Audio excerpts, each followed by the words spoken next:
Ngunda ageze imuhira asanga umukobwa wa Gacumu yabyaye.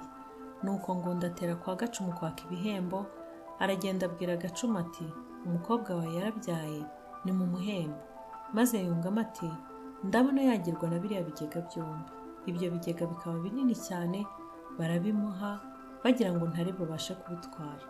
Agira kimwe aracyikorera, ikindi aragihagatira, icyo hagati yabaye agikiranuka mu irembo, atangira kugihekenya.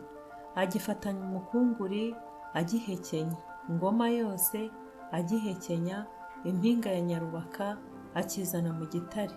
Agifatana Murambi agihekenya, agisingirana Ikangoma yo kwa Mpararugamba, agikubitana mu Gakoni kwa Nshozamihigo agihekenya, azanye amagana yose agihekenya, aterera impinga ya Muyange.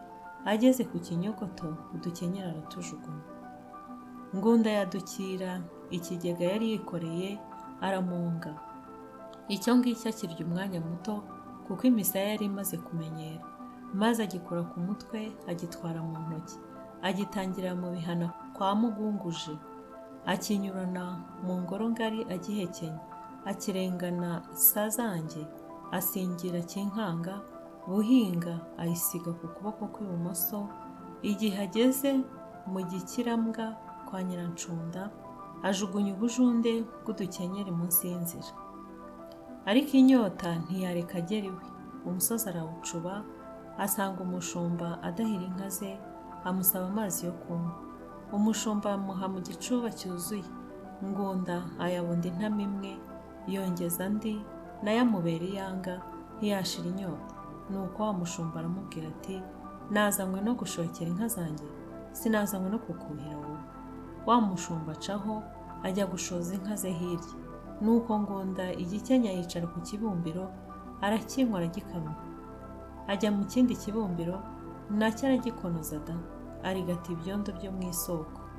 Ngunda amaze kunywa amazi yose yo mu bibumbiro no mu iriba, ajya mu mbuga araryama, agarika umwogo w'inda. Umushumba amanukana inka ze, araye mu kibumbiro, asanga ahumye kera. Nuko inka ze zirarumanga. Wa mushumba akebuka Ngunda haruguru ye, aravuga ati dore uriya rudigi, inganze turugabane. Arakunyarukira amukoza agacumu mu ibondo, bya bizi yanyoye na bya bishaka yatemaguye birahomboka, byose biva mu nda ya Ngunda, bimanuka ku musozi biwucamo ibikuku. Nuko icyo gihangange gipfakishwe n'inda nini. Sinjye wahera nkahera Ngunda.